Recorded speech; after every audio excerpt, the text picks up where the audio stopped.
السلام علیکم ورحمۃ اللہ وبرکاتہ۔ آج ہم سورۃ البقرہ آیت نمبر 197 اور آیت نمبر 198 پڑھیں گے۔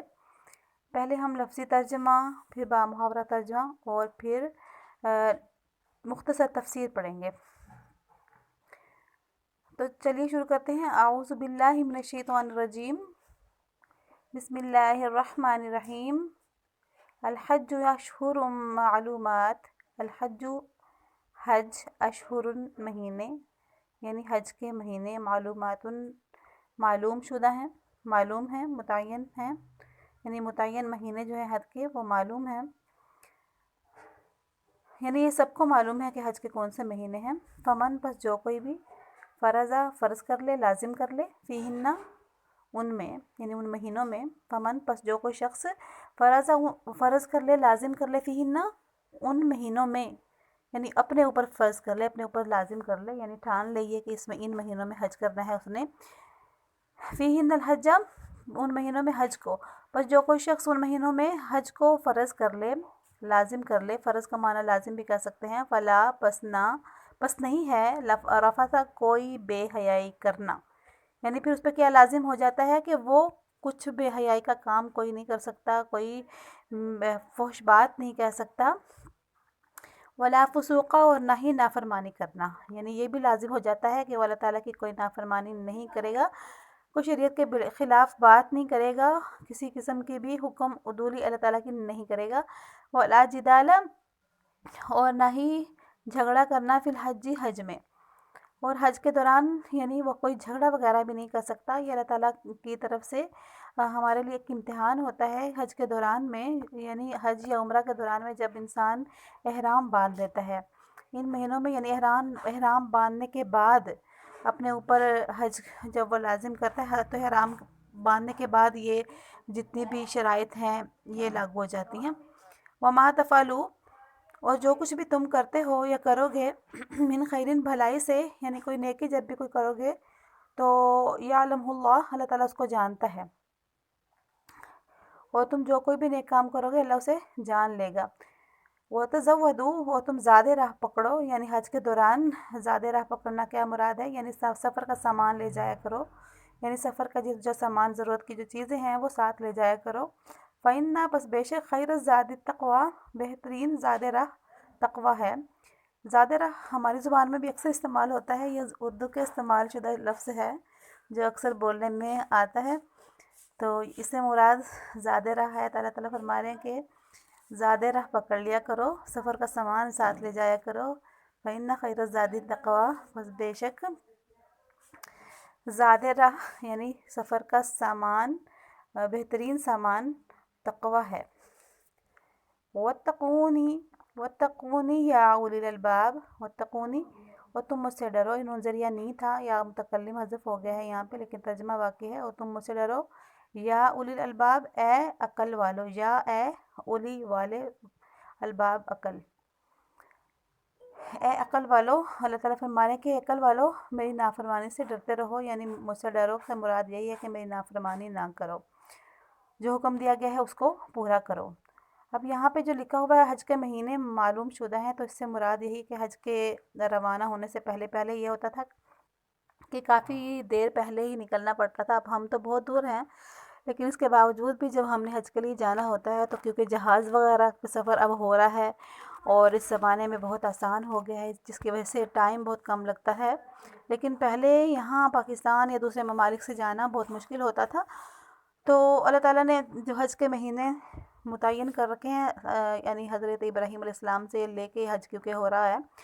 تو وہی مہینے چلے آ رہے ہیں، اور رمضان کے بعد سے ہی حج کے جو ہے سفر کے لیے تیاریاں اور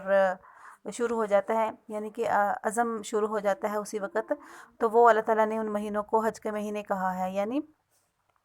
رمضان کے بعد شوال، ذی القعدہ، ذی الحجہ، یہ جو مہینے ہیں تو یہ حج کے مہینے، یہ سارے حج کے مہینوں میں اس لیے شمار ہوتے ہیں کیونکہ اتنی دیر پہلے سفر وغیرہ پہ لگ جایا کرتی تھی، یہاں تک کہ مدینہ سے بھی اگر کسی شخص نے حج کرنا ہوتا تھا تو کم سے کم اس وقت اونٹوں وغیرہ پہ 15 دن جو ہے مکہ جانے تک لگ جاتے تھے۔ تو یہاں پہ دوسری بات یہ ہو رہی ہے کہ بعض لوگ حج کو روانہ ہوتے وقت اپنے ساتھ کھانے پینے کا سامان ساتھ نہیں رکھتے تھے.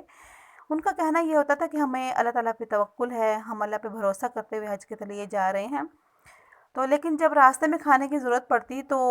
بسا اوقات ایسا ہوتا کہ وہ لوگوں سے مانگنے پر مجبور ہو جاتے تھے. تو اس آیت کریمہ نے یہ بتلایا کہ توکل کا یہ مطلب نہیں ہوتا کہ انسان ہاتھ پر ہاتھ رکھ کر بیٹھ جائے، بلکہ اسباب کو اختیار کرنا یہ شریعت کا تقاضا ہے. اور اس لیے فرمایا کہ بہترین زاد راہ تقویٰ ہے،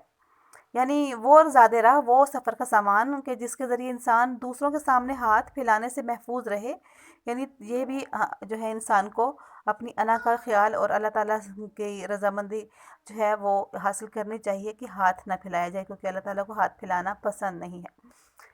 آگے ہے لیس علیکم جناح ان تبتغوا فضلا من ربکم، لیسا نہیں ہے علیکم تم پر، جناح کوئی گناہ، ان یہ کہ تبتغوا تم تلاش کرو، فضلا فضل من ربکم اپنے پروردگار کی طرف سے. فیضا پس جب حفظ تم نکلو، تم روانہ ہو، من عرفات سے، فذکروا اللہ پس تم ذکر کرو اللہ تعالیٰ کا، پس تم یاد کرو اللہ تعالیٰ کو، یعنی اللہ تعالیٰ کا ذکر کرو. فذکروا اللہ عند المشعر الحرام، مشعر الحرام کے پاس. مشعر حرام جو ہے وہ مزدلفہ میں واقع ہے، تو وہاں کا ذکر ہے کہ مشعر حرام کے پاس اللہ کا ذکر کرو. وَاذْكُرُوهُ اور تم یاد کرو اس کو، ہو ضمیر اللہ کی طرف جا رہی ہے، یعنی اس اللہ کو یاد کرو. ہو ضمیر ایک جو ہے وحدانیت کے لیے استعمال ہو رہی ہے. آپ یہاں دیکھ رہے ہیں کہ مذکر غائب کا صیغہ ہے جو کہ اللہ تعالیٰ کی طرف جا رہا ہے. کما جیسا کہ ہداکم اس نے ہدایت دی تم کو، یعنی اس لیے اس کا ذکر کرو اور اس کو یاد کرو کہ اس نے تمہیں ہدایت بخشی ہے. وَإِن كُنتُم اگرچہ تھے تم من قبل ہی، اس سے پہلے تو، لَمِنَ الضَّالِّينَ البتہ گمراہوں میں سے، یعنی نادانوں میں سے تھے، ناواقف تھے، تمہیں کچھ بھی معلوم نہیں تھا، اس سے پہلے تو تم ایسی زندگی گزارے تھے، ایسے تھے. تو اس کا ہم پہلے بامحاورہ ترجمہ کر لیتے ہیں. تم پر اس سے پہلے والی آیت کا، کیونکہ ہم نے بامحاورہ ترجمہ نہیں کیا، الحج اشہر معلومات والی آیت کا بھی کرتے ہیں، اور پھر اس کا لیس علیکم جناح والی آیت کا بھی کرتے ہیں. پہلے یعنی آیت نمبر 197 کا ہم بامحاورہ ترجمہ کر لیتے ہیں. اس کا ہم نے مختصر تفسیر کر لی ہے، لیکن اس کا ہم نے بامحاورہ ترجمہ نہیں کیا تھا، ابھی وہ کر لیتے ہیں. حج کے چند مہینے متعین ہیں، چنانچہ جو شخص ان مہینوں میں احرام باندھ کر لکھا نہیں ہوا، لیکن کیونکہ یہی لازم ہے یہاں پہ اس لیے میں یہ کہہ رہی ہوں، اپنے اوپر حج لازم کر لے، تو حج کے دوران نہ وہ کوئی فحش بات کرے، نہ کوئی گناہ، نہ کوئی جھگڑا. اور تم جو کوئی نیک کام کرو گے اللہ اسے جان لے گا. اور زیادہ راہ ساتھ لے جایا کرو، مراد یہاں پہ حج کے سفر میں ہے، کیونکہ بہترین زیادہ راہ تقویٰ ہے. اور اے عقل والو میری نافرمانی سے ڈرتے رہو. آگے آیت نمبر 198 کا اب ہم بامحاورہ ترجمہ کرتے ہیں، کیونکہ ہم نے اس کا لفظی ترجمہ کر لیا ہے ابھی. تو بامحاورہ ترجمہ یہ ہے: تم پر اس بات میں کوئی گناہ نہیں ہے کہ تم حج کے دوران تجارت یا مزدوری کے ذریعے یعنی حج کے دوران، یہ جو ہے ہم نے بریکٹ میں بات رکھنی ہے، کیونکہ لکھا صرف اتنا ہی ہوا ہے کہ لیس علیکم جناح ان تبتغوا فضلا من ربکم، یعنی تم پر کوئی گناہ نہیں ہے کہ تم اپنے پروردگار کا فضل تلاش کرو. لیکن یہاں پہ میں نے جو کہا ہے حج کے دوران تجارت یا مزدوری کے ذریعے، تو وہ بریکٹ میں رکھنا ہے، کیونکہ اسی طرح یہ بات کی سمجھ جو ہے اسی طریقے سے آئے گی، ورنہ سمجھ نہیں آئے گی کہ یہ کب کرنا ہے ایسے اور کیا کرنا ہے. فَإِذَا أَفَضْتُمْ سے لے کے اب کرتی ہوں. پھر جب تم عرفات سے روانہ ہو تو مشعر حرام کے پاس اللہ تعالیٰ کا ذکر کرو، اور اس کا ذکر اسی طرح کرو جس طرح اس نے تمہیں ہدایت کی ہے، یعنی کہ جیسے کہ اس نے تمہیں ہدایت کی ہے اسی طرح اس کا ذکر کرو. اور ویسے بھی اسی کے شکر میں ظاہر ہے ذکر کرنا ہے. وَإِن كُنتُم مِّن قَبْلِهِ لَمِنَ الضَّالِّينَ کا بامحاورہ ترجمہ ہوگا کہ جبکہ اس سے پہلے تو تم بالکل ناواقف تھے. اچھا، بعض حضرات حج کے دوران، حج کا یعنی جب سفر کرنا ہوتا تھا، کوئی تجارت کرنے کو ناجائز سمجھتے تھے، اس کو صحیح نہیں سمجھتے تھے. یعنی جو حج کرنے کے لیے حضرات نکلے ہیں ان کے لیے غلط سمجھا جاتا تھا کہ وہ کوئی تجارت وغیرہ کا کام کریں اس دوران میں. تو یہ آیت ان کی غلط فہمی دور کرنے کے لیے نازل ہوئی ہے، یہ جو ابھی آیت ہم نے پڑھی ہے. آیت نمبر 198 جو یہاں لیس علیکم جناح سے شروع ہو رہی ہے، تو یہ ان کی غلط فہمی دور کرنے کے لیے نازل ہوئی ہے، جو اس تجارت کرنے کو حاجیوں کے لیے غلط یا ناجائز سمجھتے تھے۔ اور اس آیت نے بتا دیا کہ سفر حج میں، یعنی حج کے سفر میں روزی کمانے کا کوئی مشغلہ اختیار کرنا جائز ہے، کوئی بھی مشغلہ، بشرطے کہ اس سے حج کے جو ضروری کام ہیں وہ متاثر نہ ہوں۔ تو یہاں پہ جو وَاذْکُرُوهُ کَمَا ہَدَاکُم ہے، یہ ہے کہ حج کے دوران عرفات سے آ کر مزدلفہ میں رات گزاری جاتی ہے، اور اگلی صبح طلوع آفتاب سے پہلے یعنی سورج نکلنے سے پہلے وقوف کیا جاتا ہے وہاں، یعنی بیٹھا جاتا ہے، وقف کیا جاتا ہے، وہاں پہ سب بیٹھتے ہیں جس میں اللہ تعالیٰ کا ذکر ہوتا ہے، دعائیں مانگی جاتی ہیں۔ تو جاہلیت کے زمانے میں بھی اہل عرب اللہ تعالیٰ کا ذکر تو کرتے تھے، مگر اس کے ساتھ ان کا ایک کام ہوتا تھا غلط جو کرتے تھے وہ، کہ وہ اپنے دیوتاؤں کا ذکر بھی شامل کر لیتے تھے۔ تو بتایا یہ جا رہا کہ مومن کا ذکر خالص اللہ تعالیٰ کے لیے ہی ہونا چاہیے، جیسا کہ اللہ تعالیٰ نے ہدایت فرمائی ہے، یعنی اس کو اس طرح جاہلوں کی طرح کسی اور کا ذکر نہیں کرنا، صرف اللہ تعالیٰ کا ذکر کرنا ہے، کیونکہ جاہلین تو یہ کرتے تھے کہ اللہ کے تعالیٰ کے ساتھ ساتھ اپنے بتوں کا ذکر بھی کیا کرتے تھے، جو کہ غلط اور شرک سے بھرپور ہوتا تھا۔ تو اس سے اگلی آیات میں ہم دوسرا سبق پڑھیں گے، لیکن آج کے لیے اتنا ہی، تو اجازت دیجیے،